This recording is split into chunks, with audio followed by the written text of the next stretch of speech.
twice. Thrice. He blinked up at the shadow that had fallen over him. What else could he do? He was just a boy, after all. So many people had walked by him on the street. Not a single one had stopped to ask if he needed help. One after the other. No one had reached out a hand to him. If anything, they went out of their way to avoid him. Pretending he wasn't there. Acting like he didn't exist. All the while Tenko kept scratching. Until now. Now, as the owner of that voice crouched down before him on the sidewalk, a tiny ray of sunlight pierced the hollow expanse of his mind. Someone had noticed him. Even as the crowds parted on either side of them, his attention didn't waver. Bright blue eyes remained fixed upon his, sapphire-piercing scarlet. Hey! They tilted their head. Are you all right?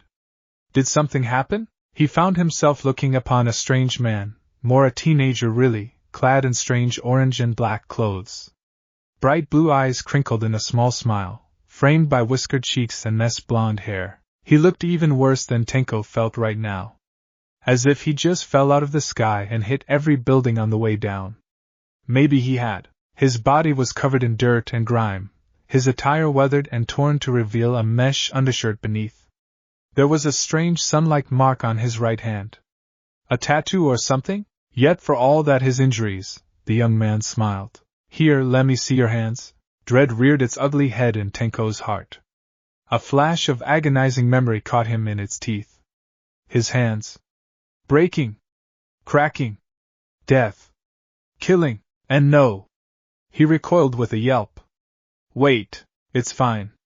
Strong palms closed around his, as an older brother might toward a younger sibling. Nothing's going to happen. Even as cracks spread across his fingers, they healed thrice as fast. Gentle golden light bubbled up and the damage inflicted by his quirk was immediately undone by, what was that, exactly? Regeneration? No, this went beyond that. Almost like something deep inside the blonde scoffed at the injury and erased it. It's going to be all right now.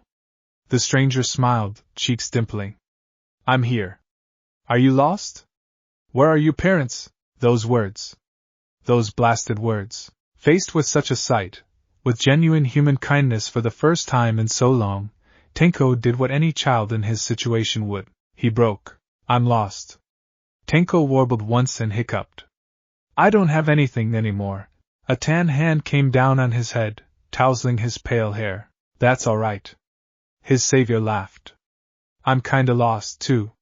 No idea where this place is, and really, I've never seen buildings this big before. A weary blue eye looked around, scowling at the crowds that even now ignored the two of them. Don't mind those idiots. We can be lost together. In a quiet aside, he added to himself, once I figure out where here is. Who are you? Tenko's voice faltered a little. Are you one of those heroes? Hero? Me? The blonde man smiled. Nah. I'm Naruto. Just a shinobi. 3 little words. Yet they changed his fate. Not a hero. Not a villain, something else altogether. A hero hadn't come to help him. A villain certainly hadn't. He had. Looking back, Tenko would remember this moment, the very instant. One tiny action, a singular ripple in a world gone cold, changed everything. A palm planted itself between his shoulders, guiding him onward. Come on. Let's get you something to eat. Just a shinobi, indeed. His eyes were getting itchy again. There was a part of Tenko, a very loud part, that longed to scratch that itch. To take off the half gloves he'd been given and scratch until he couldn't scratch anymore. But he couldn't. He didn't dare. Why, you ask? Well, it was simple. Elementary, really. You see, Dad had asked him not to. He didn't dare disappoint Dad. Not after all he'd done for them these last 3 months. He'd taken him off the streets, put a roof over his head, provided him 3 meals a day, given him all these toys. Love, affection, pride. All he asked was for him to keep these strange gloves on and train with him from time to time. Nothing more. Nothing less. And so he grit his teeth, choosing to focus on the game he'd been given instead. He tried. He really did. Even if he wanted to rip the gloves off and scratch until he was raw, the controller creaked in his grasp as he grit his teeth. No. He mustn't. Had to resist. Dad was always around in some form other, be it in person, or in the form of a clone.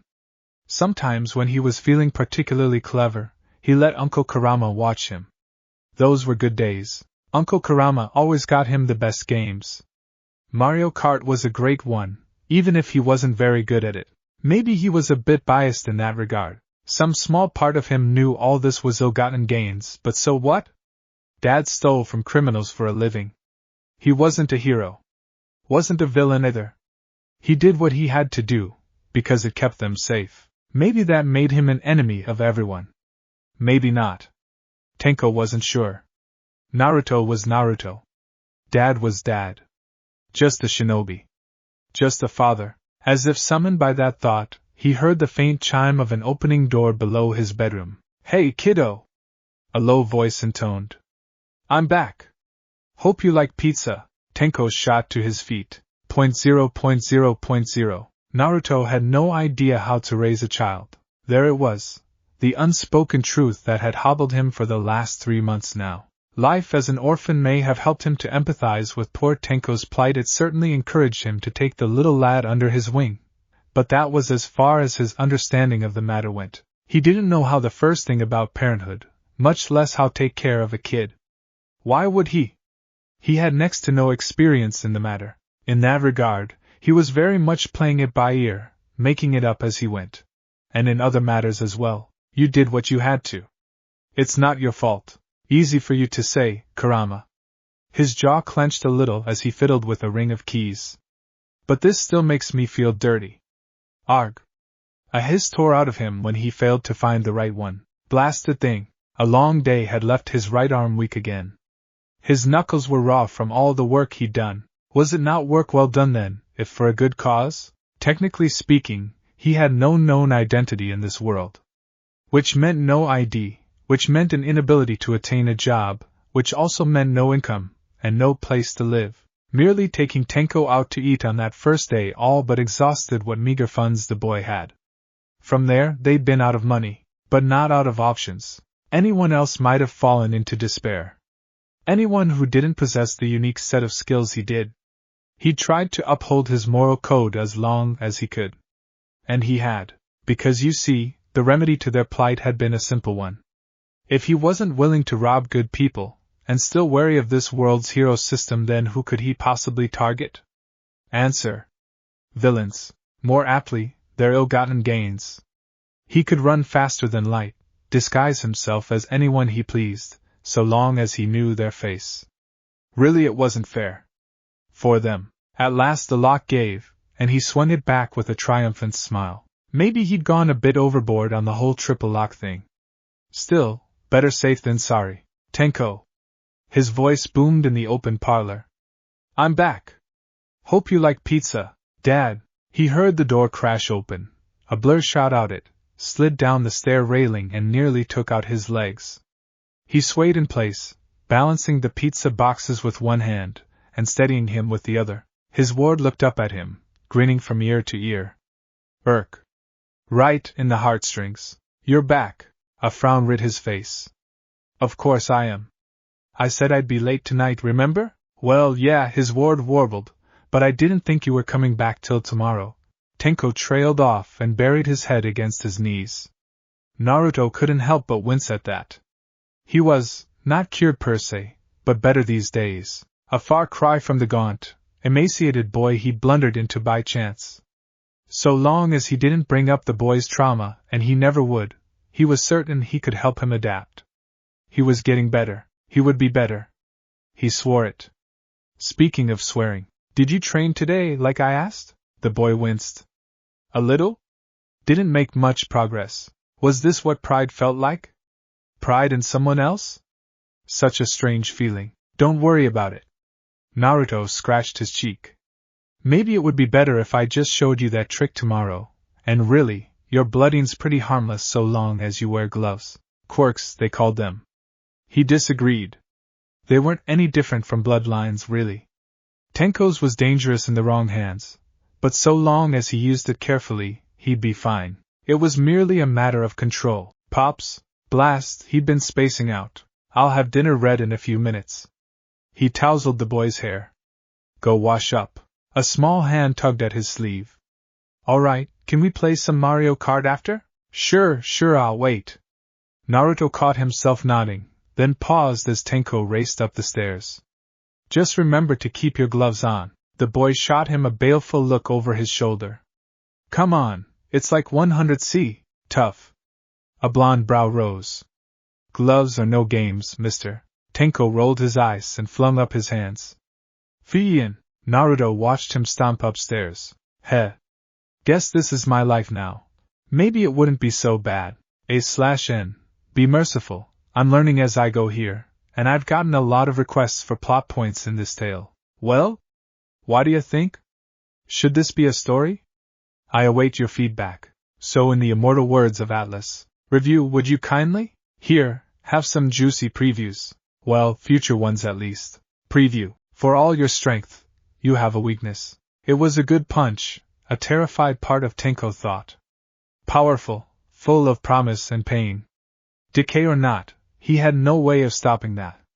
It never landed.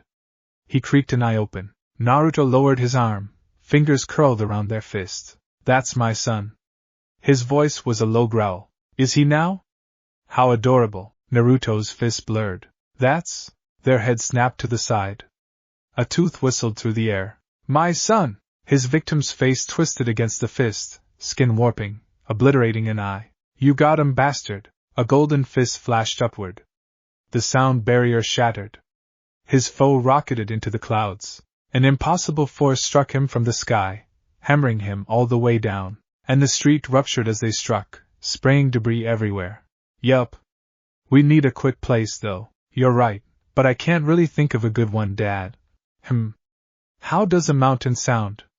That peak looks good, father and son, just a choice. Toya could feel himself burning. With each passing sweep of his flames his skin scorched itself, swelling, sizzling and smoking like meat on a grill. It itched and stung, like some creeping disease, gradually leaving him numb. He knew it wasn't sickness. No. It was his quirk. His fire. His flame, burning him the more he used it. Scorching his body as surely as it did the ground of Sokoto Peak. The angrier he became, the more it worsened. What kind of crappy quirk was this? He couldn't even use it properly without hurting himself. Still, he didn't stop training. He couldn't. He refused. I have to be the best. No matter what Dad says. I'll show him. I'll show them all. It was all he knew. All he had. All he could. He had to prove himself to Dad. He'd be the best hero ever. Better than Endeavor, better than All Might. Than anyone and everyone, he would keep training. No matter what. Wild flames fanned out, annihilating a great tree. Not good enough. He grit his teeth and grabbed the flames with his willpower, obliterating a circle of boulders behind it. Still not good enough. A furious roar escaped him, and his flames blazed in response. The skin of his arms crackled and he bit back a hiss of pain. Push through. Endure. Blaze. Someone clapped behind him. Pretty nice quirk you've got there. Really powerful, too. Toya pivoted without thinking. Bereft of his control, his flames blazed on, scorching the ground at his feet. A young boy wrapped up in dark slacks and a dully navy hoodie stood behind him, clapping jovially, lips parted in a toothy smile. His eyes were a lively shade of red, face pale, hair gone a bluish ash-gray, and yet for all that, he didn't show so much as a hint of fear. Maybe it was his age. He looked a little older than him. A bit more confident, pleased with himself too, as if he just found a diamond in the rough. Like was trying to smile even if he didn't really feel it. Who the hell are you? He scowled and ran a hand through his dark hair. Don't interrupt my training. Training, huh? The boy beamed back at him, the very picture at innocence. That's why I'm here. What are you doing in my spot? Toya felt the beginnings of a frown mar his face. Your spot? The hell? I was here first. You really weren't. The boy replied with eerie calm. So? You gonna move or what? A new voice called behind him. Did you make a friend, Tenko? A new figure leaped down from one of the trees, startling Toya terribly. He had time enough to glimpse a worn green cloak contrasted by a pair of black-on-orange trousers. Then they were gone, obscured by the heavy garment he wore. Bright blue eyes blinked back at him, set within a round face framed by whiskered cheeks and tawny blonde hair. The latter was covered in dirt and leaves, yet another sign that he'd been here for some time. Who in blazes were these two? This man? How do you describe him? His presence was warm. Sunny even. For all the dark circles under his eyes, he still granted him a smile. His footsteps had no sound. Strange. He walked as anyone would, yet despite that, he didn't make the slightest noise. Was her a hero then? Maybe a villain? No, a villain wouldn't bother to look after a kid. Something like that just wasn't done. Without thinking, Toya slapped a label on him, just as he did everything else these days. This man smiled at the strangest things. Thus he would be called the Smiling Man until he ascertained his name. Don't mind us. The young man held up a hand. We're not here to mess with you. There's plenty of space up here for everyone, right? Tenko kicked the ground, displacing some gravel. But he's in my spot. A blonde brow rose. What did I tell you about sharing? Ugh, Daewad. Come on, don't be like that. He reached down to tousle the boy's hair. I'll take you out for ice cream later. So play nice, eh? Father and son, then? They didn't look a thing like one another. An ugly seed of anger sprouted in Toya's chest. Unfair. They couldn't possibly be related.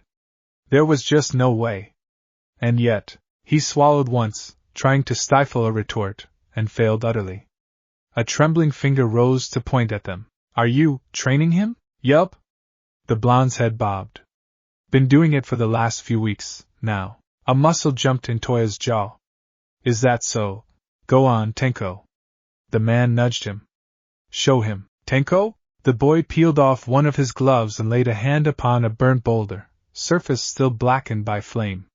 It didn't so much shatter as it did decay, crumbling in on itself like so much dust. Despite himself, Toya winced.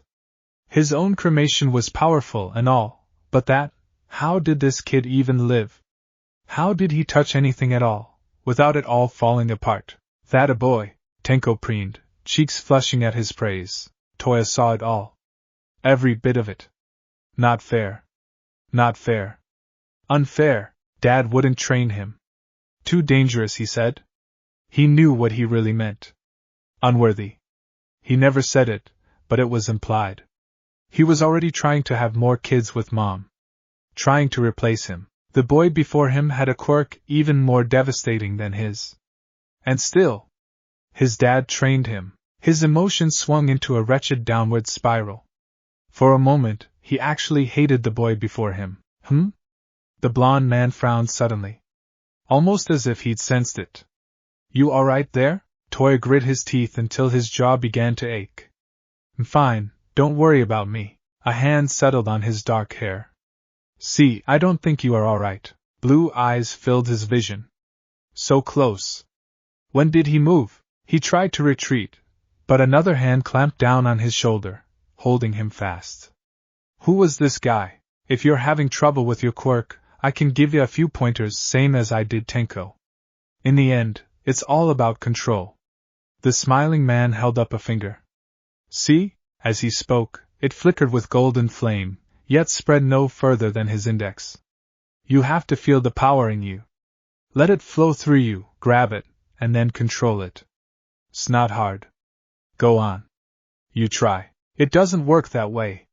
Frustration bubbled up in him. I already tried. That smile was all too kind.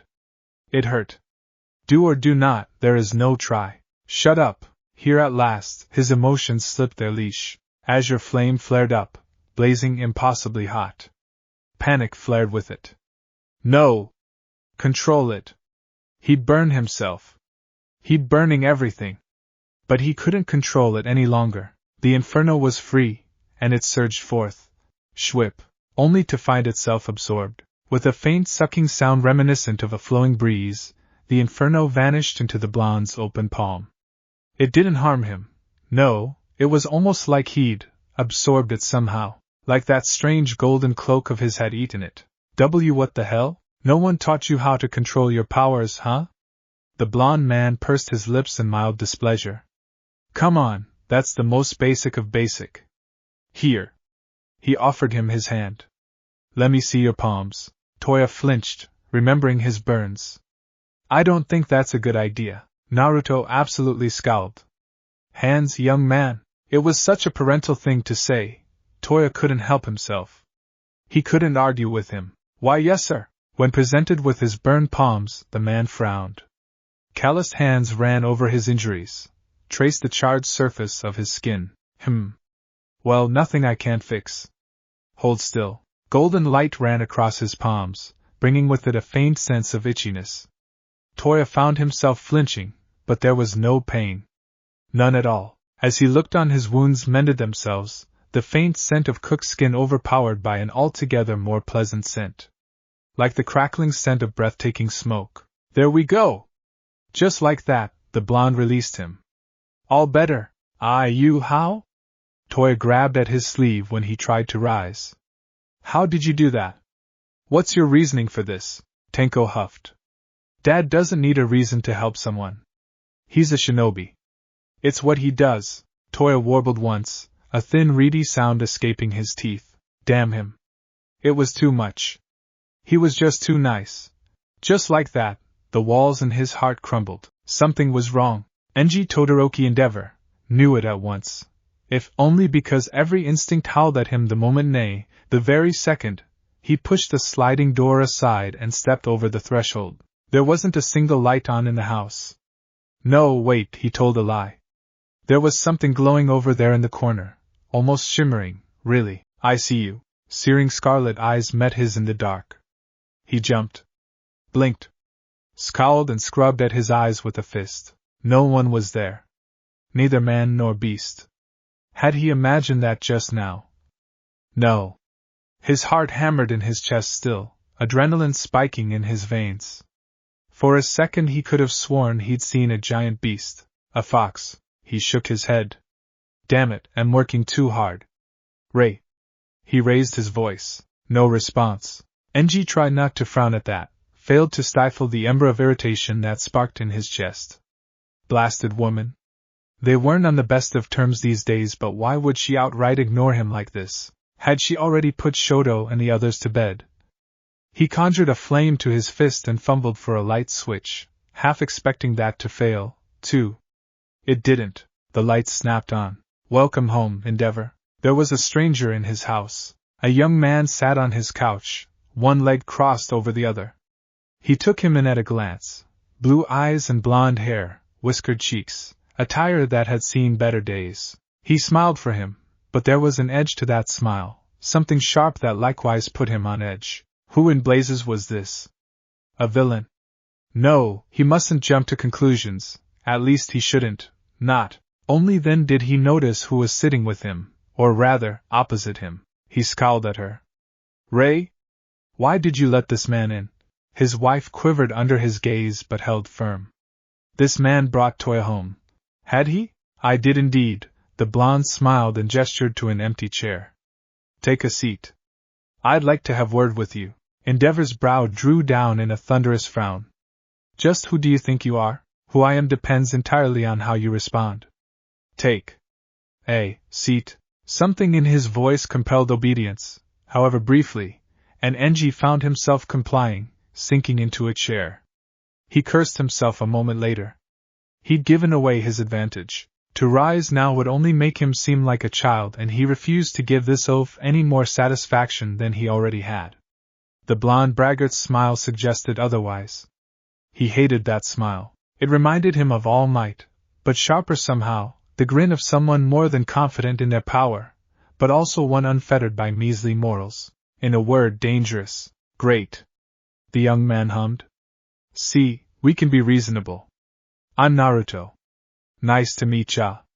I've heard, well, not great things, but still, a lot about you.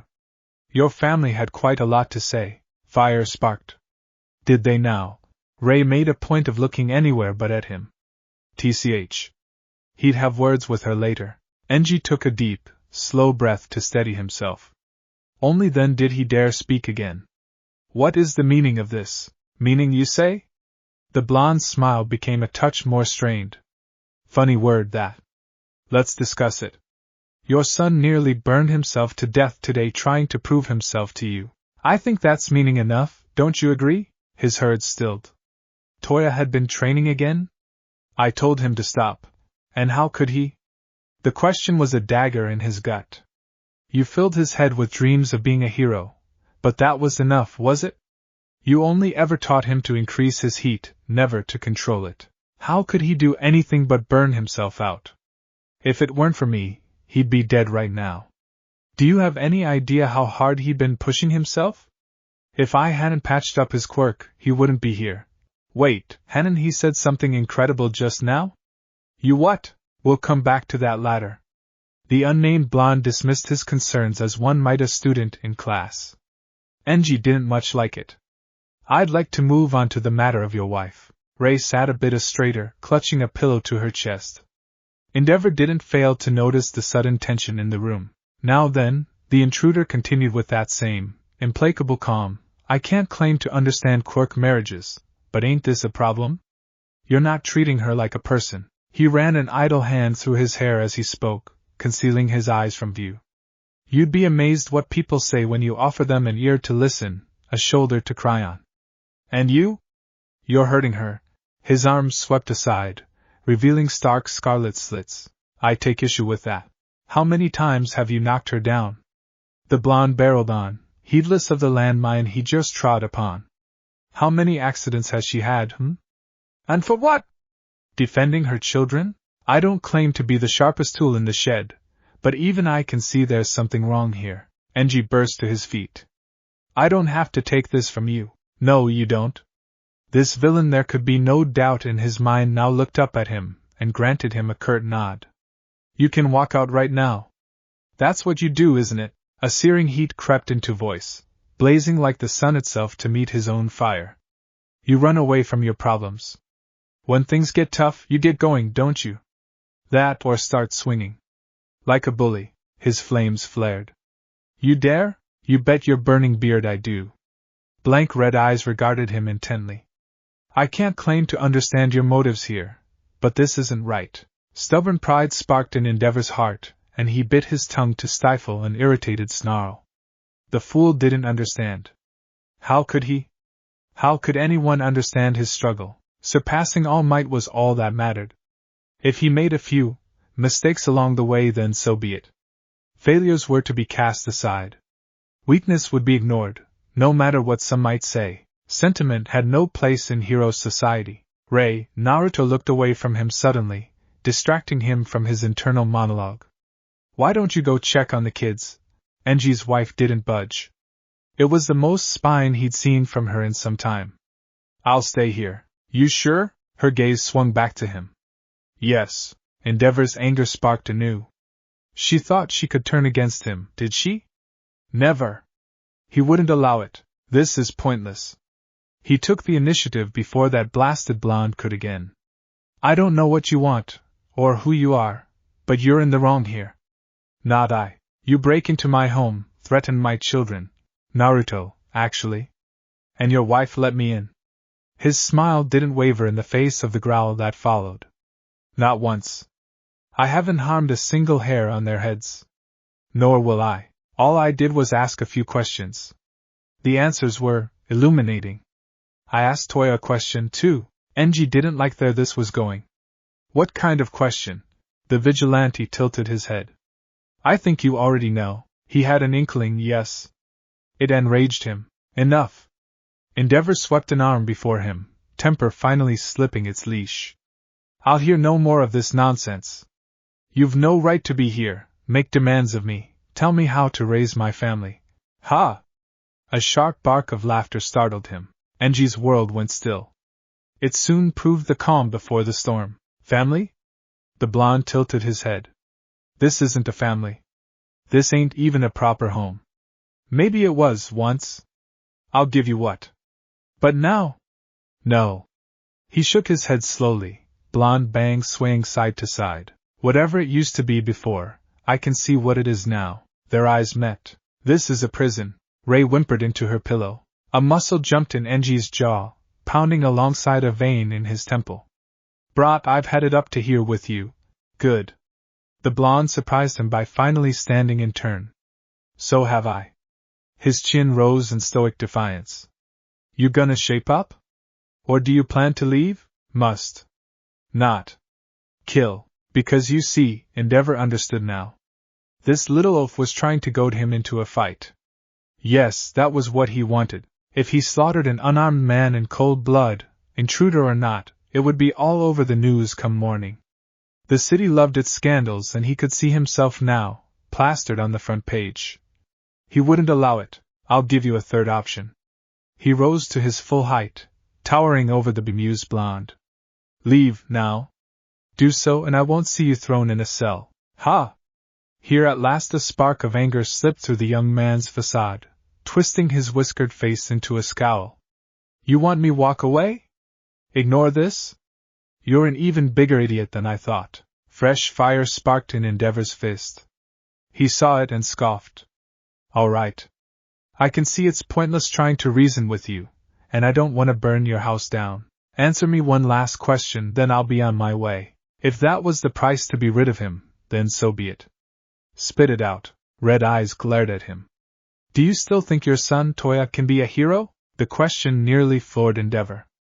Even if his quirk had been corrected as this oaf claimed unlikely, it was much too dangerous. Both for him and his reputation. Perhaps that made him a coward. He'd already set his heart on making Shoto greater than All Might. Sure, the boy was young and still weak, but he would see that weakness beaten out of him. His youngest would learn to stand on his own 2 feet. Toya, however, he could never be a hero. Even if he tried to assume the best, he simply couldn't afford to split his time between them both. No, the answer was obvious. Toya cannot be a hero. He's a failure. It isn't his destiny. Fear. Endeavor felt it all at once. A tidal wave of killing intent burst from the blonde to smother him, an anger so powerful it nearly floored him outright. He managed to remain standing through sheer will alone, if only just. Ray whimpered and clutched at her pillow, but he paid her no mind. He couldn't. Not with that thing glaring at him. Then you're a failure of a father. A parent stands by their child and helps them find their way in the world. He scowled as a tan finger jabbed his chest. If one path falters, they help them find another. Did you even try to do that? Enji's world narrowed, vision tunneling to a single point. Who did this oaf think he was? How dare he? He'd half a mind to flash fry him no. He wouldn't throw the first punch. No doubt this oaf wanted that. If that was his aim, he'd be disappointed. No matter how much he might wish to, he wouldn't be the one to throw the first punch. There were other ways to harm him, however, methods he'd pursue once this arrogant arse was well gone from here. I think we're done. Indeed we are. Naruto clicked his tongue and turned toward the kitchen. Tenko? Toya?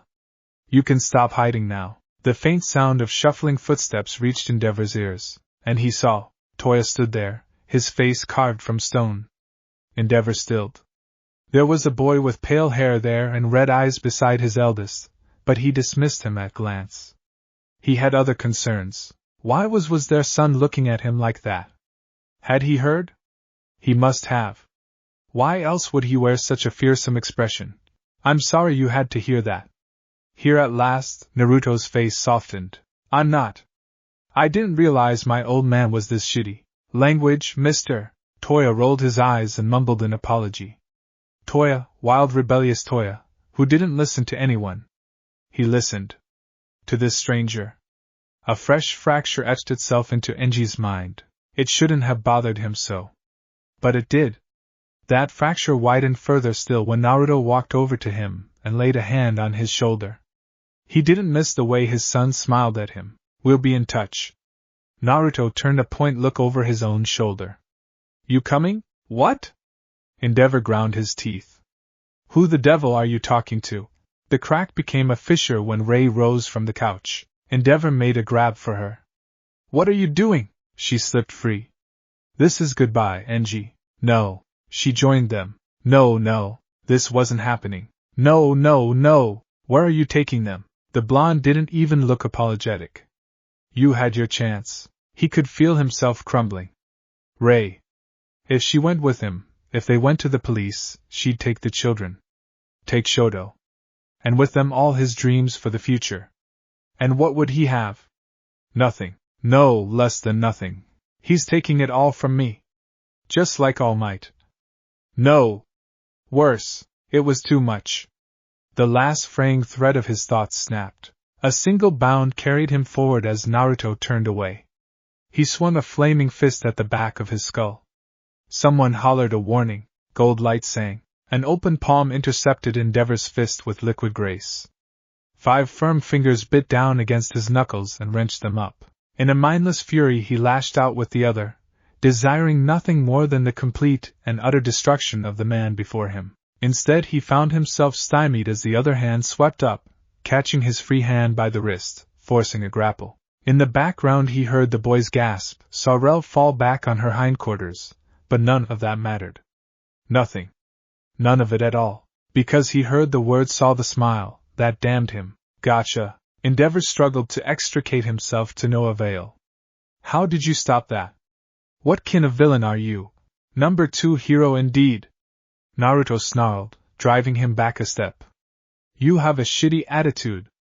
And I'm not a villain or a hero. I'm just a shinobi. You're cracked. Nope. Came the happy chirp. I'm Naruto. A knee slammed up into Enji's jaw, breaking the deadlock to hurtle him through a wall. He staggered up, warding a wall of fire before him. Naruto crashed through it. Clenched knuckles swung down at Endeavor's face. His world became pure pain. Ray's thoughts were an incoherent mess. This fight, this was real, right? This was actually happening, wasn't it? She wasn't dreaming. Was she? Her heart hitched at the thought. If this was a dream, she didn't want to wake up. Aghast at the thought, she pinched herself just to be sure. The jolt of pain that shot down her arm soon proved as startling as it was satisfying. Real. All too real. She would have wept, if all the tears hadn't been wrung out of her hours ago. The idea that someone would listen to her, stand up against her husband, what he'd done. She tried to speak, but the words emerged as an inchoate jumble. Because, YC, Endeavor was losing. Badly. Ora. She ducked aside as Naruto smacked Enji through another wall, idly pulling Toya and Tenko, such good boys, towards the safety of the kitchen with her. Even then she didn't dare take her eyes off the slaughter unfolding before them. To do so now felt like a disservice, both to herself and the young blonde who'd just thrown his reputation down the drain for her, all to destroy the one person she feared above all else. The media would surely drag his name through the mud once they learned of this. And yet the sight of Endeavor's face twisted in surprise and pain. Ray would be lying if she said it wasn't a little cathartic. Clenched knuckles barreled into Enji's face. A tooth whistled free and stuck itself in the ceiling. Such was the force with which he'd stuck. Once, she might have thought it a shame. Enji had been a better person in the beginning. Before Shoto was born. Before he gave up on Toya and began training him instead. Before his obsession began to consume him. Before he became physical. Never before had that shown as much as it did now. His crimson flame warred with gold, and the latter overpowered him effortlessly. Burn all you like, but you'll never burn me out. Naruto waded in, blocked a flaming punch with his elbow, and smashed a knee into her ex-husband's nose. Endeavor's head snapped back, giving him the chance to grab his neck and whip him across the den like a rag doll. Come on! He brayed after him. Put up your dukes. I'm not done with you. Here at the last, Toya seemed to waffle. Tenko, are you sure this'll work? Tenko watched attentively. You don't know my dad. He's got this. You don't know mine. He's going to do something stupid. Sure enough, he did. Flash, fire, fist, hell, spider, raisin gan. A pained cry split the air. Tenko quirked a knowing brow at the decidedly Endeavor-shaped hole leading out to the yard. Like that? Toya clapped a hand to his forehead and squinted through high fingers. Oh, that looked painful. Painful? Ray didn't think it was painful enough. More pain. More broken bones. Tenko winced. Toya? I think your mom's broken. She's giggling again. Broken? As far as Ray was concerned, this was payback. .0.0.0. Endeavor proved himself surprisingly sturdy. Say what you would about his means and methods, but he could certainly take a pounding unlike any other. It should have annoyed Naruto. No matter how much he smacked him around, Enji Todoroki dragged himself up and came back for more. Indeed, he gave as good as he got. He should have been furious, yet he wasn't. For the strangest reason he found himself smiling as they traded blows. Well, trading implied some manner of equality in a fight. There was none. Not here. For every glancing blow Enji managed to land, he delivered 3 more. There could be no question as to the outcome of the fight. It was a matter of when. Not if.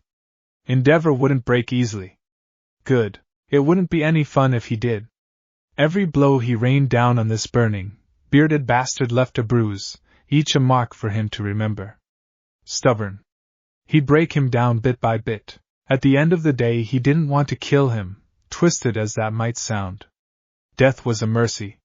You didn't learn from dying. No, he was going to beat him into the ground, shatter that arrogance, maybe even teach him a lesson if he could. Rag? Unfortunately, the latter was looking less and less likely given his subject's emotional state. Somehow, that made him smile even more. Oh! He swept his arm aside, diverting the flaming fighter as one might a charging bull. Endeavor hit a wall and smashed through it. Extricated himself in a burst of flame. Rounded on him now, eyes wild. Kill you! I'll kill you! Not like that, you won't! He dodged a wild lunge and tripped the flaming hero. Honestly, you're just getting sloppy by this point. Don't you see how pointless this is? What are you even fighting for, hey? Endeavor's fist flashed out as he fell, fingers sinking into the soil. It superheated and burst into molten slag, peppering him with debris. Best not get hit by that. Fire hurt.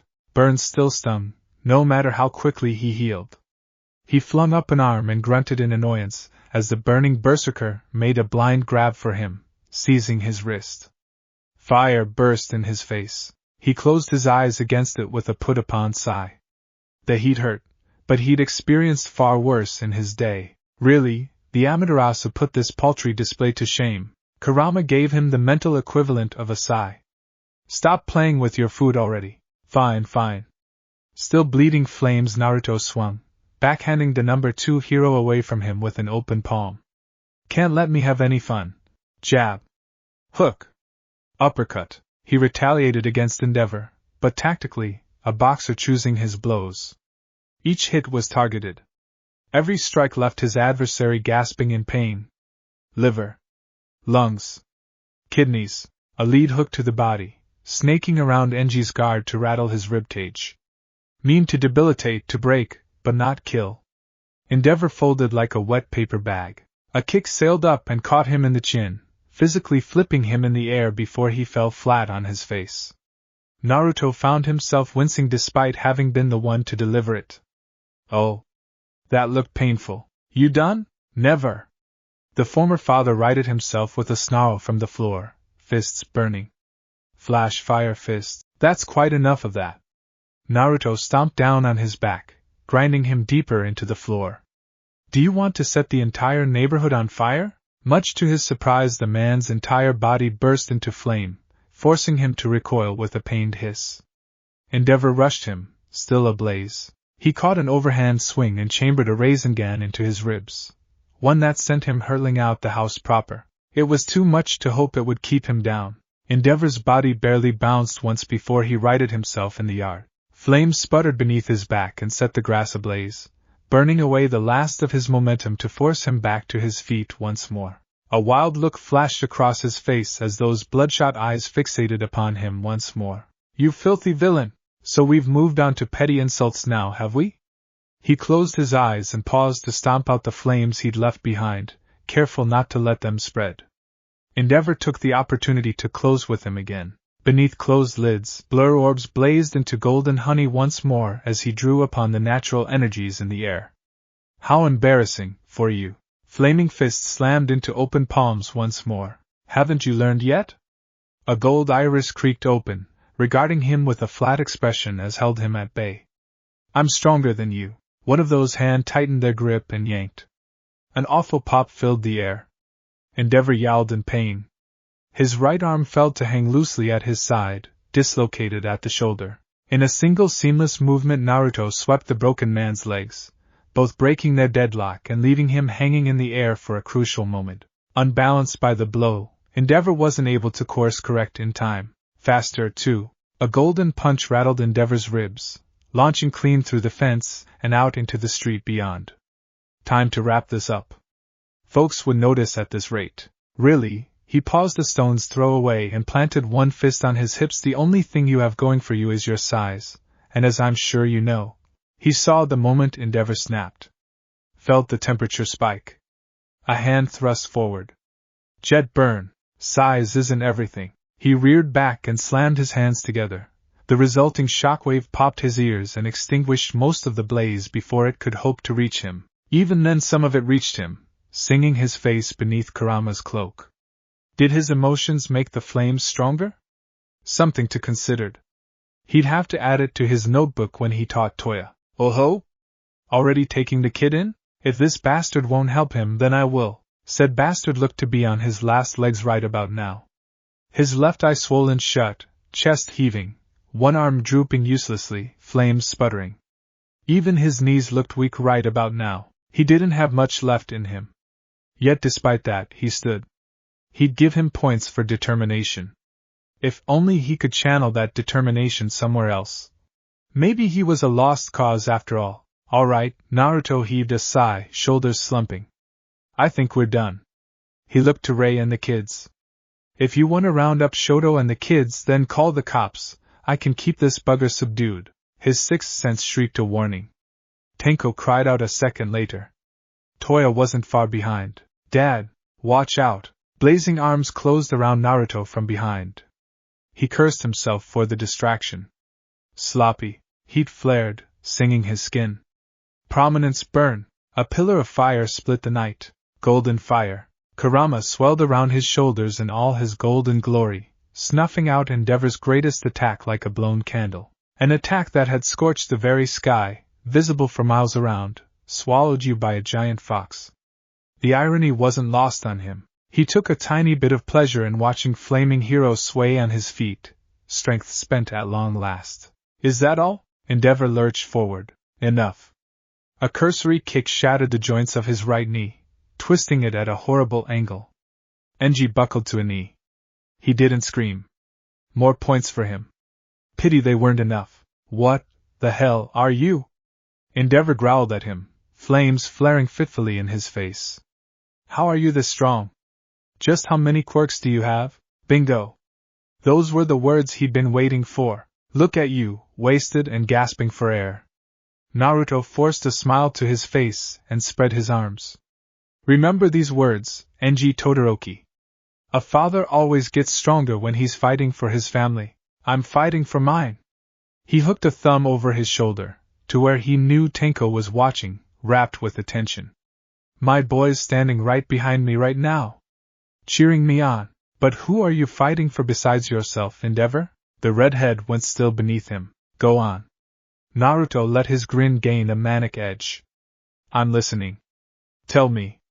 Who exactly is cheering for you? I don't hear a single soul. He felt the man's spirit waver. It's true that I'm not exactly at the top of my game these days. He straightened his back, producing an audible pop. I haven't had as much time to train, and being a dad's a full job, you know, but I can't give up here. Why, you ask? Because I have set a good example to live up to. A finger swung out, stabbing at the staggered hero. Remember this. A father always gets stronger when he's fighting for his kids. Earlier you called me a villain, didn't you? Aren't you one yourself? Stop hurting your family. We have ourselves a voyeur, eh? Naruto's sixth sense stretched outward at Kurama's words. Where, geez, they're so far away. He heard a rifle bark in the distance. Miles away. His head snapped back. 0.0.0.0. One shot. One kill. She wasn't cut out for this shit. Kana Tatsumi, aka Lady Nagant, knew it. She'd been trailing this blonde bastard for days now. Follow the guy, he said. Tail him, they said. Find out what he's up to. Some guy with a powerful kid, someone who was damned hard to follow, and now she'd spent the last 5 minutes setting up shop in an abandoned building, watching him through her scope. Why'd gone to Endeavor's house, she had no idea, but she'd followed still, waiting for the right moment, still trying to piece it all together. Or so she had been before all hell broke loose. The back of the house absolutely exploded, and the yard beyond it burst into flame. No hiding that. She had watched the brawl that followed, the one-sided beating, with dread in her heart. She couldn't hear the blonde's voice from here, but she could read his lips well enough through the scope. 4 little words. She said them aloud. Stop hurting your family. She tightened down on the trigger. No. Don't falter. She was a cog in the machine, a pivotal piece that kept it running smoothly. A system with 2 sides. Front and back. A system that needed both sides to maintain itself. Obey, they told her. Comply. Do your duty. This is for the greater good. Your arm will uphold peace. Just thinking of it exhausted her. Hunting a good guy and his kid for what? To preserve their same of a society? Because he could take villains down better, harder, and faster than All Might could, because he interfered with the natural order of things? Ha! So fragile. A phony. A sham. A golden daydream seen through rose-colored glasses. In short, an illusion. But a necessary one. For now, what a joke. She'd begun to have her doubts even before this. Now they solidified. She was tired of this. So very tired. Sorry, kid. She mumbled under her breath. It's nothing personal, but a job's a job. She curled the strands of her hair into a bullet, loaded it, sighted down her scope, and fired. It was a good shot. The round traversed the distance in an instant. Her maximum range, maximum firepower. Poor bastard never saw it coming. He was still towering over Endeavor's fallen form when his head snapped back. Gone. Another life snuffed out, just like that. Would it never end? The blonde swayed forward. Wait a minute. Why was he smiling? He'd caught her bullet between his teeth. His eyes met hers through the scope. As she looked on aghast, he stabbed a golden finger her way. Lady Nagant saw his lips move again. 2 words. You're next. He vanished a heartbeat later, a sizzling gold streak. Panic bleated in her chest, wild and fierce. I've been made. She tensed from her perch atop the rooftop, but no attack came. Had she overreacted? Even the best speed quirk would take at least a few minutes to reach her at this distance. Surely she had time to flee? Why, yeah, she told herself. Of course she did. Definitely. Still, someone who could take down the number 2 hero and eat one of her bullets without batting an eyelash. Nope. Couldn't do it. Wasn't even gonna try. Wasn't messing with a guy like that. Maybe the safety commission could send someone else. No, they'd have to. She'd made them see sense. Because she wasn't dealing with this any longer. 9 seconds passed and still no reprisal. Was she safe? Did she dare hope? Her heart was still beating so damn fast. That's enough for one night. Lady Nagant blew out a breathy sigh as she stowed her rifle arm and climbed to her feet. All this work to deal with one guy. I'm getting real tired of this shit. You and me both. A glowing hand clamped down on her shoulder from behind.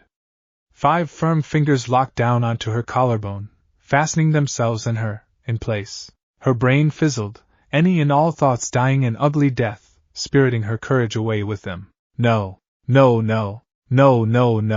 It just wasn't possible. No one was that fast. Even the quickest quirk couldn't have reached her already. Kana froze. Looked up now, knowing full well who she would find waiting for her there. Naruto's blazing red eyes beamed back at her, narrow and intent, half-lidded with mirth. The bullet was still in his teeth. He spat it down at her feet. Crushed it under his heel. Nice shooting back there. He purred down at her. That hurt like hell. There could only be one proper response to such terror. Lady Nagant screamed to high heaven. Is your home? Rei Todoroki performed a little spin as she took it all in, trying to make sense of the manner all at once and failing. Tenko didn't miss the awe in her eyes as she stumbled about the living room. Good. Awe implied respect, and respect meant she wasn't likely to betray them any time soon. Dad deserved someone who was loyal. After all they'd done for Miss Ray, she'd sooner cut off her hand than turn on them. It's so large. Tenko couldn't help but preen at that. It is, isn't it? This is one of the smaller safe houses. Toya's mother rounded on him, eyes practically bulging. He has more than one. Ransacking villains brought a sizable payday. Dad was loaded. He'd been happy with their meager life before, but maybe this wasn't so bad. Kinda nice, really. The idea of having a family again had never occurred to him, never mind someone like Toya. But now that he had one, he wanted to cling to this feeling. After all, they had more than Toya to look after now, didn't they? Never mind Toya's siblings. He was for Yumi, Natsuo, even young Shoto, only a few years old. Where did your father go? He shrugged. Dad said he had a spy to deal with. He took Toya with him to keep an eye on her. Ray quirked a pale brow. Did he now? Whatever for? Tenko shrugged a shoulder. Dunno. Well, I suppose he knows best. Then her gaze narrowed upon him. She frowned. My, your hair's a mess. When was the last time you bothered to brush it? Here at last, Tenko felt the ghost of a smile touch his face. I don't. Why ever not? Memories. He remembered. Him and Dad laughing, combs stuck in their hair, the mess they'd made. Dad ain't any good with a comb. Last time we tried, the house was messy for a week, isn't? Ray booped his nose with one finger. You should speak properly, sorry, he said. He's not the best with grammar, either. Clearly not. She huffed. Well, that changes now. As he looked on with mild confusion, Toya's mother sat on the sofa, reached into her handbag, and drew forth a comb of her own. She brandished it like a blade in one hand and, sit, Tenko blinked. Did I stutter? Ray gave her lap a brief pat with her free hand. I said sit. I've already put the little ones to bed. A small, almost tentative smile tugged at the corner of her mouth. I may not be the best at it these days, but I'd like to think I have some experience being a mother. It faded a moment later, her facade faltering when he didn't budge. Would you rather I not? Something deep inside Tenko gave way. A sudden pang of realization hit him, causing his eyes to widen. I remember this feeling. It's just like... His legs betrayed him as surely as the air in his lungs. A short, sharp burst of breath left him in a little gasp. He clambered over and hopped up into Ray's lap before she could think to rise. She stiffened for all of an instant, then gently laid one hand down on his shoulder to steady him in place. Her eyes glimmered a bit. Hold still. With painstaking gentleness, she set to the comb to his scalp and went to work. It didn't hurt. Against all odds, Tenko found himself leaning into it, luxuriating in the simple, familiar feeling. When she found knots, she gently tugged them apart with painstaking care. Within moments she began to humming softly, a strange nameless melody he couldn't quite recognize. It felt gentle. Nice. Safe. Ray patted his head. Good boy. He'd experienced this feeling once before. Before everything went wrong.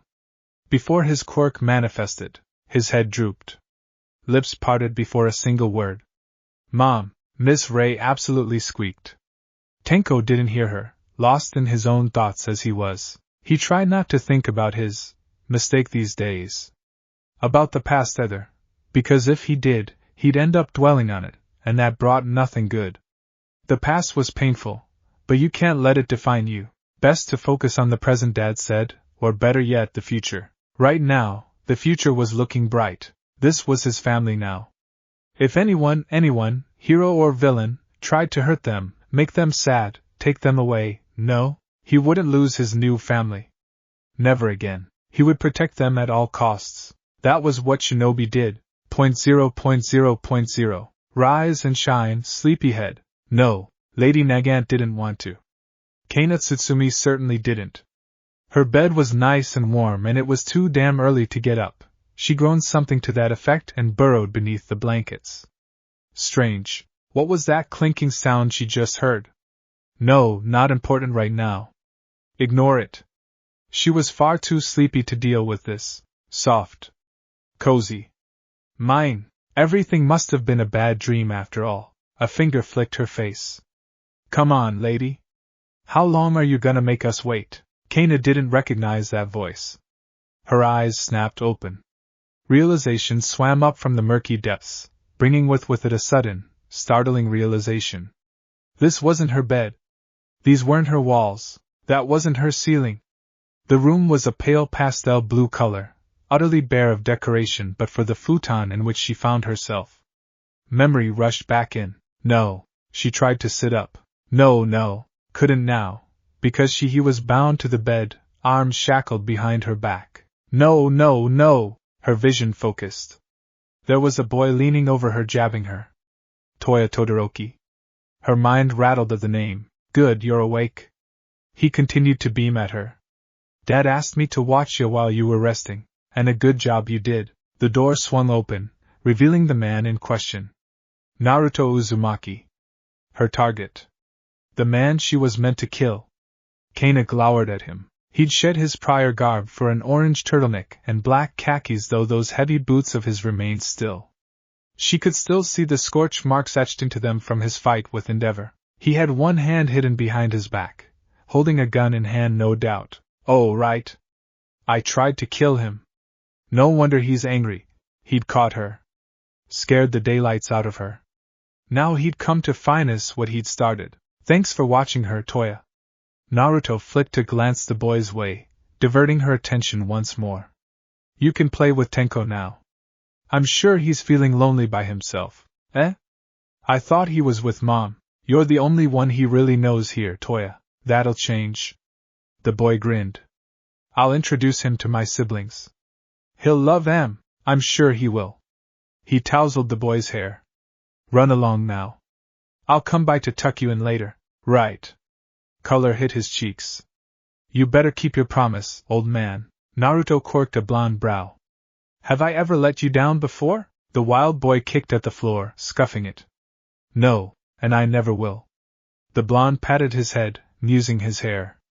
Run along now. You've got training tomorrow. It was like flicking a switch. The little flame wielder practically scampered out the room, barely pausing long enough to close the door behind him. There. The smiling man beamed at her anew as the boy's footsteps rapidly receded. We're alone. Now then, where were we? Dread gripped Nagant's heart in a vice. She felt all the color drain from her face. This is it then. He's going to kill me. He'd sent the boy away so he wouldn't see it. Was it all an act? Was he pretending to be a family man when he was secretly a killer at heart? She tried to move, but the chains wouldn't allow it. She could barely sit up, bound as she was. He sat beside her, still not revealing his hand. Did you sleep well? She glared bloody red daggers at him. If you're going to kill me, get it over with. Don't torture me. You've got an awfully fatalistic outlook on life, you know? Naruto tilted his head. What would you do if I told you I was going to spare you? I'd call you a liar. But is this a lie? He swept his hidden hand out, drawing a flinch from her. Tada! Kana creaked an eye open. That wasn't a gun in his hand at all. In fact, is that ramen? He offered the steaming bowl to her, chopsticks nestled against the udon within. Made it myself. Figured you'd be hungry after a scare like that. Lady Nagant lifted her chin. As if I'd accept food from an enemy. Her stomach growled. Well? Naruto waved the bowl beneath her nose. If you promise to behave, I would mind unlocking your arms and letting you eat this. How do I know it isn't poison? Don't be paranoid. He chortled softly. Would I really go to all that trouble? Naruto laid the bowl atop her thighs and fished out a key from his belt. Laid it in the lock now. A quick twist of his wrist, and she found her arms freed. Thanks. She muttered, rubbing her aching wrists. Don't mention it. His smile was disarming as ever. I treat my prisoners humanely. Go on. He gestured to the bowl still nestled in her lap. I'll wait until you finish. Kana knew she could have shot him then and there. She should have. At such close proximity he wouldn't be able to dodge, surely. No matter how fast you were, there was just no way you could evade a bullet, certainly not one of hers, at point-blank range. One shot. One kill. She could nail him here and now while his guard was down. She'd be praised for it. They'd call her a hero, grumble. Her stomach complained. In the end, hunger won out over duty, and she attacked her bowl with vicious vigor. The ramen did not survive her assault. It was a massacre, plain and simple. She scarfed it down. Relished the taste. Oh gods, he was a good cook. The noodles were soft yet filling, and broth melted on her tongue. To her shame, she almost found herself moaning, eyes fluttering shut in half-lidded bliss. She could get used to this. See? He beamed as she polished off the last of her meal. We don't have to be enemies. Kana set her bowl down, unwilling to rise to the bait before her. We really don't. Undaunted by her silence, Naruto dared to scoot closer. You tried to kill me earlier. His words stabbed at her very soul, a dagger biting into her inch by a bitter inch. I'd like to know why. She looked away, not trusting herself to meet his eyes. I had orders. You were deemed a threat, I figured. He bobbed his head. You seemed really sad after you shot me. Her head snapped toward his with an audible crack. Could he sense emotions? Crap baskets. That was going to be a problem. Just how versatile was this quirk of his? Or did he have more than one? No, that shouldn't be possible. It couldn't be possible. He laid a hand atop hers. Would you be willing to tell me about your superiors? I can't tell you anymore. She tore her hand free. They'll kill me, he scoffed, utterly unfazed. Not if I deal with them first. You can't. She glared back at him. It's impossible. Even for you. Her words drew a low peal of laughter from him. Something's only impossible until someone does it. This is reality. The words sounded hollow, even to her ears. She barely believed them. That's the way the world is. Reality, huh? His gaze narrowed, sharpening into sapphire slits. This so-called reality you're so keen on would have left Tenko to rot in the streets. Toya's family was on the verge of becoming something horrible when I stumbled into him. If I hadn't happened along, they might have become monsters. He leaned forward, face dominating her vision. Tell me, is that the justice you espouse? The justice you believe in? That you strive for? Was it? She knew the answer. Blood on her hands. So much blood. Kana squirmed in her chair, thighs rubbing together. No, what was that? He set one hand to his ear. I didn't hear you. Her head snapped up to glower at him. I said no, all right? But what else can I do? You can trust me. He offered his hand with a smile. And here said smile faded as his gaze strayed down to her unbound arms. You can't shoot me again. I won't force your hand, but you'd best be prepared for the consequences of your decision. Click. He didn't flinch when she pressed the barrel of her now transformed arm to his temple. His eyes met hers. Think very carefully before you pull that trigger. Duty demanded that she ignore him. She was a cog in the machine. Cogs did not think. They did not feel. They simply acted. And yet, her arm began to tremble. I've killed so many people. So have I. His admission, the frankness of it, chilled Kana to her core. You talk about killing like it's something that needs to be done. He reached up and grabbed the barrel of her arm, locking it in place. Me? I've taken out plenty of people. Not because I wanted to, not because I took pleasure in it, or even because they left me no choice. Some people. He blew out a sigh. Some folks just need to be dealt with. Sometimes that means swaying them, sometimes sealing, and sometimes you just gotta end them. That's what I've been saying. She shouted at him. There's no choice. There is always a choice. Naruto growled at her, teeth gone sharp, eyes blazing red. You choose how to make the world right. Morals? Society? Bah! He snarled at her, fangs flashing mere inches from her lips. You decided what your justice is. Not me, not this society, and certainly not those stuck-up bastards who made you their gun. Her heart was beating so damned fast right now, Lady Nagant could hear it pounding in her ears, like the drums of a wild hunt. How? He'd seen the true nature of this world, been alone like her, and yet he hadn't lost it as she had. If anything, it seemed to have made him even stronger. Her eyes began to sting. Water now. How long had she waited to hear those words? For someone to offer her a helping hand. It's too late. She heard her voice warble, felt the first tear roll down her cheek. You can't save me. Who decided that? You. His fingers bit down on her arm. Stop doubting yourself. She could just imagine them now. The voices. Her superiors. You are our tool. You will obey. A fracture etched itself into her facade. Your right arm shall bring about true peace. A crack now. Kill him. Execute justice. A fissure. If she killed Naruto now, those boys of his would be alone. Not just Tenko. And the Todoroki family he just saved, what would become of them? She knew the answer. They'd be swept under the rug, just like all the rest. There would be questions, of course, but the HPSC would silence those too.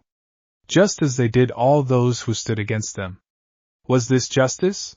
She knew it wasn't. Her arm went slack. I can't do it. I know.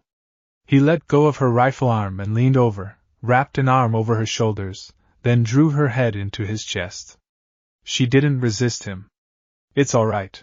You'll never to take another life if you don't want to. That said, I have a proposal for you right now. Want to hear me out? Nagant nodded. He told her what he wanted. Absurd. Absolutely absurd. Was that really all he wanted? For a reason such as that? Kana hiccuped a little, scarcely able to believe what he'd just heard. You'd go this far? Such a mundane goal. He didn't want to rule the world, or even burn it down. Laughable. Utterly, truly laughable indeed. The HPSC had been wrong about him all along, made an enemy of him for nothing. Her fingers bit down into his shoulders as she held tight to him. Idiot, what kind of hero are you? Or are you really a villain after all? Neither. He hummed into her. Just a shinobi. And I swear, you'll never, ever feel like this again. I never go back on my word. Kana whimpered.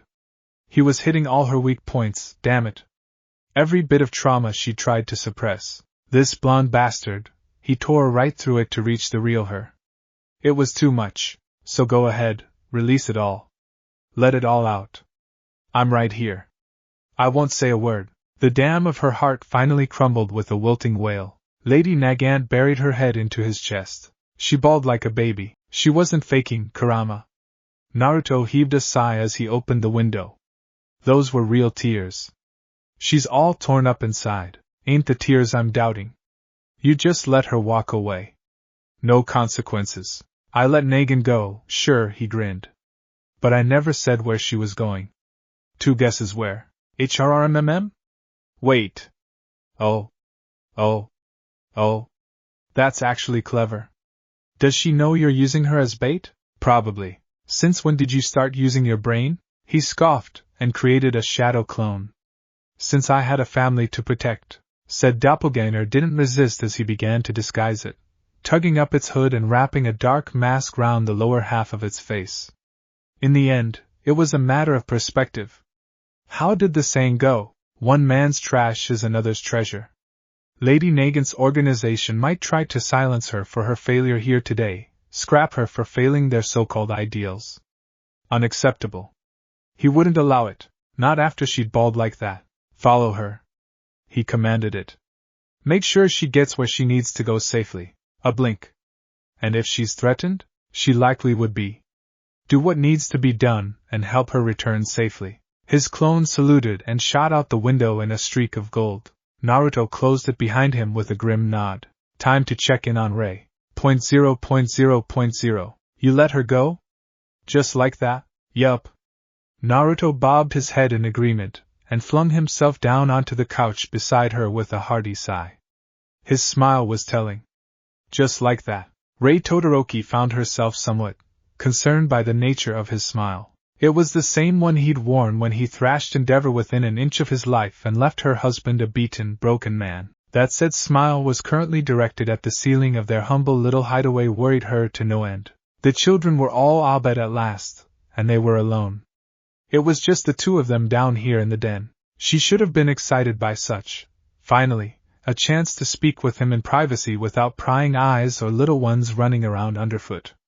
No distractions. No one to interfere. And yet, Rei worried. She worried a great deal. Why on earth wasn't he concerned? She could hear the wind howling outside, rattling against the trees, causing the house to creak. Yet for all that the room was warm, lit by a warm, insulated hearth, firelight cast flickering images about the room, causing their shadows to shrink and grow. His seemed so much larger compared to hers, so strong and determined, while hers flickered and faded. Don't worry. He smiled at her. I'm here. I'm not going anywhere. Ray wasn't sure if it was quiet confidence or actual arrogance on his part that compelled him to say those words. Either way, his suddenly blasé attitude concerned her. He'd been downright determined earlier, fierce even. Why would he let a potential enemy go their own way, unless... Her eyes widened and sure enough his eyes danced with mirth. Ah! She should have known. In the brief time she'd known him, Naruto had proven himself a man of many talents and facets, but stupidity wasn't one of them. She had a little straighter on the sofa, regarding him anew. You converted her, didn't you? A wry smile touched the corner of his mouth. Not so much converted as convinced. Ray pursed her lips. Naruto. Miss Ray. He sang back, teasing her. Don't. She held up a hand with a wince. Please don't call me that. You'll make me feel old, among other things. For better or worse, the chapter of her life, the time she'd spent with Enji, that was over now. Maybe things could have been better.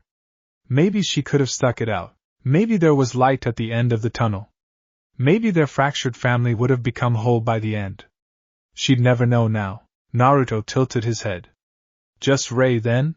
A faint hint of pink hit her cheeks and she felt her quirk slip away from her for a moment, manifesting in tiny tendrils of hoarfrost beneath her fingertips. She curled her hands into fists to hide the slip. It was too much to hope he wouldn't notice. Mercifully, he didn't remark upon it. I would prefer that, yes. When he didn't challenge her request, opportunity knocked. She seized it. May I call you by your given name as well? Sure. The baffling blonde shrugged. Go right ahead. So informal. No, focus. She had another concern to address. That woman, Lady Nagant. She knows where we're hiding. Nope. Ray blinked. Nope? His smile gained an impish quality. Means no. Used an old shinobi trick. You blindfolded her, didn't you? He recoiled with a laugh. You make it sound like I'm some kinda kidnapper. She smiled softly. All this banter made her feel young again. You can kidnap me anytime. Naruto's brow shot into his hair. Eh? Ray whined and buried her head in her hands. If her face had been pink before, she was certain it was gone scarlet now. No! No! She'd said that aloud, hadn't she? She hadn't meant to. Accursed tongue. This was what she got for running her mouth. She was still coming down off an adrenaline high. She'd be kicking herself come morning. Too late to stop now. Might as well go through with it. Lady Nagant, she peeked through splayed fingers, not trusting herself to look at him fully. What is she to you? A tool? No. He shook his head and her heart hurt to hear those words. She'll never be a tool for anyone again. His brow furrowed, darkened by some distant thought. She's done being their gun. A blink on her part. Her fingers fell. Gun? He steepled his fingers and laid his chin atop them. It's her quirk. Sounds frightening, and what of me? She looked up at him through her lashes and tucked a stray strand of pale hair behind her ear. What am I to you? What happens now? What comes next? He'd freed her from a dying marriage and spirited her away to safety. For that, she would always be grateful, but she had to know what followed. Did he expect her to bind herself to him? Did she want to? Not sure. He shrugged, and for a moment she wondered if he'd read her thoughts. I don't really know you. I'd like to think we're friends. Friends. Ha! Friends didn't do what he'd done for her, but they weren't more than that either now, were they? She didn't know how to define their relationship, or if there even was one. She didn't know what she felt for him yet. Her herd was scarred, but he just might heal it. Things had been good with Enji too, in the beginning. Before he had gone sour. Before she'd made mistakes. Before they'd ruined one another. She wasn't sure she could ever trust someone like that again, even if she wanted to. Her duty was to her 4 children. She would bear these regrets and guilt in her heart. They would be her burden, hers and hers alone, so that her children might never suffer them, and yet a voice in her heart bleated. It's not fair. Where's my joy in all this? Don't I deserve to be happy? To be held? To be loved? In hindsight, Rei wasn't being fair, she knew. Naruto's focus, his heart, was fixed firmly on his son and only recently now, on Toya. In time he'd surely get to know Fuyumi, Natsuo, and even little Shoto. He'd likely come to care for them as he did these two. He'd make such a wonderful father to them. Even if he could never love her. She could be content with that, even if hurt. Tenko seems to like ya. Rei's head snapped up with a jolt. She fumbled. Recovered quickly.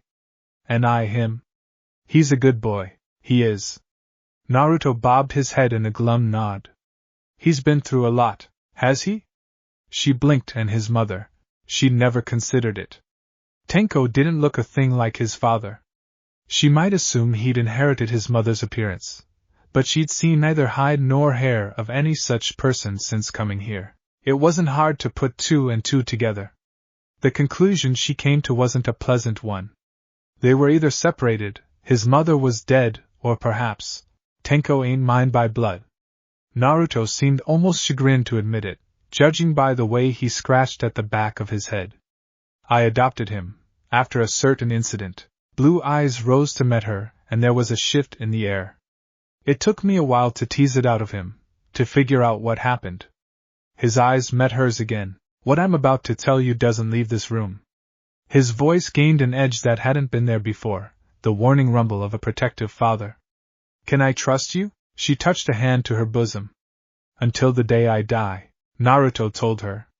Slowly at first, haltingly, but tell her he did. She immediately wished he hadn't. Tenko. That boy. That poor boy. How was he even sane? Do you have any idea how hard it is for him to open up to people? Naruto's gaze was cold as ice, colder than anything her quirk could ever hope to conjure. It took me ages to win his trust, and yet he willingly befriended Toya. And you? His eyes regained their lively luster. I hope you understand the level of trust that implies. He called me mother. The words burst out of her before she could think to hold them back. I would never harm him. Naruto didn't recoil. He was too strong for that. But he did pause. A rueful smile touched his lips. Did he now? Don't you think that boy deserves a mother? He does. A grim nod. He definitely does, but I really haven't had the time to look for. Oh. His eyes met hers, widened. His face went red. Aha! Not so dense after all. Naruto, she realized, wasn't one to listen to logic, but emotion was another matter. Appeal to his heart, and he'd hear you out. Oh, he said again, looking away. Never really thought about that. Rei found herself perking up. He hadn't? Good. There was hope then. Maybe not now, maybe not for a few years, but hope. Doubt whispered in her ear. He'll betray you. Just NG. Once he's squeezed a few children out of you. She tossed her head and shook it away with a growl. No. It wasn't like that. There had been extenuating circumstances with NG, mistakes either of them had been willing to face. Naruto would never go down that path. He wasn't afraid to discipline any children under his roof. She'd seen him with the boys. He was good with them. If there was a problem, he'd face it head on. He rose from the sofa now, no doubt looking to flee after that admission. Guess we should be getting to bed. Wait. Rei tugged at his sleeve before H could. Might I have a moment of your time? He dithered. What for? She guided him down into the seat beside her. Felt his hip brush hers. He didn't resist. Firelight flashed over his face again, casting half of it into shadow. His face was wholly unreadable. I have a proposal for you. Rei looked down, twiddling her thumbs for a moment to muster her resolve. If we're going to hide, don't send me away. She found it, and raised her gaze, trying her best not to tremble as she might his eyes. Let me stay. Let me be Tenko's mother. Let me, she swallowed, hiccuping a little. Oh gods, she couldn't say the rest. She didn't care what he did with Lady Nagant or whomever. This was her chance. Her moment. Even if it wasn't love yet, it could be. Hopefully. Maybe. Someday. Feelings could flourish given time. Somehow, she knew if she let him out of her sight now she'd never have a chance. Nagant and any others who might follow would leap past her. The stars had aligned in this instant. If she let it slip, "Let me be your wife." Naruto's jaw popped open with an audible click. "Ha! Don't make me say it again." Rei felt herself wilt a little beneath his baffled stare. "I don't think I can. You already have 4 kids to look after. Are you really willing to take on a 5th? She pouted. "You said yourself you'd help with Toya." "I did, didn't I?" He granted her a rueful smile. "But are you sure?" "I know Jack all about romance. There needn't be any at first." Neither did she apparently, having already ruined one marriage through her own inaction. "We could give it time." His eyes flitted to her right hand. She willed herself to be bold, and lay it over his. "Won't you at least consider it?" His fingers squeezed hers. Rei took the plunge. "We mentioned hiding earlier, until this mess with Endeavor blows over." She ran a hand through her pale hair thoughtfully. "I'd like to suggest disguises as well. I'd considered growing my hair out, maybe dyeing it blue, wearing different clothes." That got a blink from him. "Well, with your ice power you'd certainly be unrecognizable. If you want to, go for it. I certainly intend to be by the end of this." She scooted a little closer. "Speaking of recognition, oh gods, her heart was beating so fast. Take the plunge again, Banzai. I never had a chance to thank you for what you did."